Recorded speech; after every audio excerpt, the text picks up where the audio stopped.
Sri motivation YouTube சேனலுக்கு வந்திருக்கிற உங்கள் எல்லாரையும் அன்போடு வரவேற்கிறேன். இந்த யூடியூப் சேனலில் சிந்தனையை தூண்டக்கூடிய குட்டி குட்டியான அழகான கதைகளை தான் நம்ம பார்க்க போகிறோம். வாங்க கதைக்குள்ளே போகலாம்.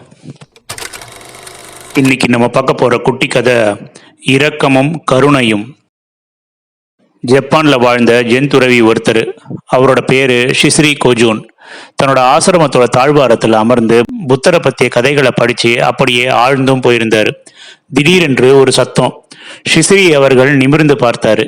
ஒருத்தன் கையில் மின்னும் கத்தியோட அவரை முறைச்சி பார்த்துட்டு இருந்தான்.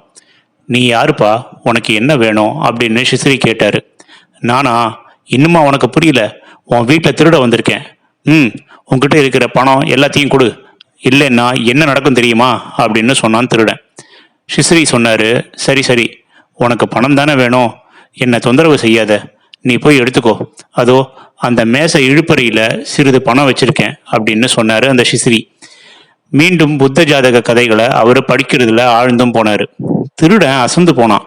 இப்படியும் ஒரு மனுஷனா? என் கையில் இருக்கிற கத்தியை பார்த்து கூட இந்த ஆளுக்கு பயமே வரலையே. இப்படியெல்லாம் யோசிச்சவனாக அவன் ஜென்துறவி காட்டிய மேசை அருகே போனான். மேஜையை திறந்தான். அதிலிருந்து மொத்த பணத்தையும் அப்படியே எடுத்தான். அப்போது ஷிஸ்ரி அவர்கள் குரல் கேட்டுச்சு. என்னப்பா, பணத்தெல்லாம் எடுத்துட்டியா? நான் சொன்னேன் அப்படிங்கிறதுக்காக மொத்த பணத்தையும் எடுத்துட்டு போயிடாத.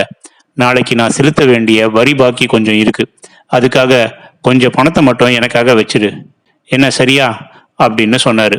திருடன் யோசனையோட அவரை திரும்பி பார்த்தான். அந்த துறவியோட குரல் அவனை என்னமோ செஞ்சுது. அவனால அதை அலட்சியம் செய்யவே முடியல.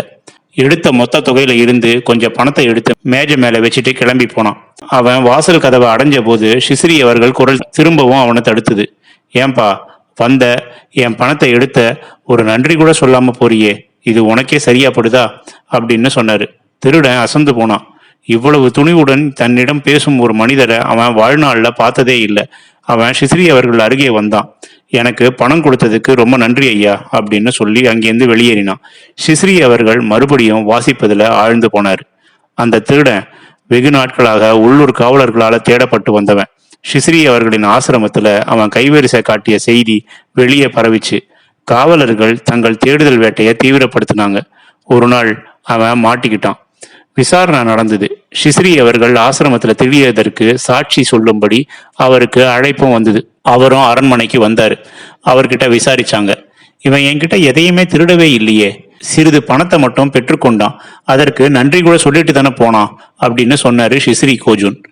அப்படி அவர் சொன்னது அவன் உள்ளத்தை தொற்றுச்சு. ஆனாலும் பிற குற்றங்களுக்காக அந்த திருடன் சிறையில் அடைக்கப்பட்டான். வெளியே வந்ததும் அவன் ஷிஸ்ரி அவர்களிடமே சீடனாகவும் சேர்ந்தான். பல ஆண்டுகள் அவரோட இருந்து ஞானமும் பெற்றான். இந்த மாதிரி மனிதர்களை கலங்கடிக்க செய்யும் சிறந்த ஆயுதம் எதுவென்றால் கருணை மட்டும்தான். அந்த ஆயுதத்தை கையில் எடுத்தாரு ஜென்துறவி ஷிஸ்ரி. அதற்கான பலனும் அவருக்கு கிடைச்சது. அதோட திருட வந்தவனுக்கே நன்றி சொல்லி பணத்தை பெற்று சொல்லும் பண்பையும் அவர் கற்றுக் கொடுத்தாரு. அதுதான் ஷிஸ்ரியோட திறமை.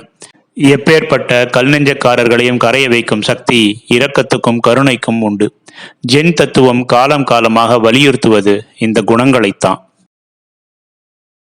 இந்த குட்டி கதை உங்களுக்கு பிடிச்சிருக்கும்னு நினைக்கிறேன். பிடிச்சிருந்தா லைக் பண்ணுங்க, கமெண்ட் பண்ணுங்க, உங்க ஃப்ரெண்ட்ஸுக்கு ஷேர் பண்ணுங்க. நன்றி.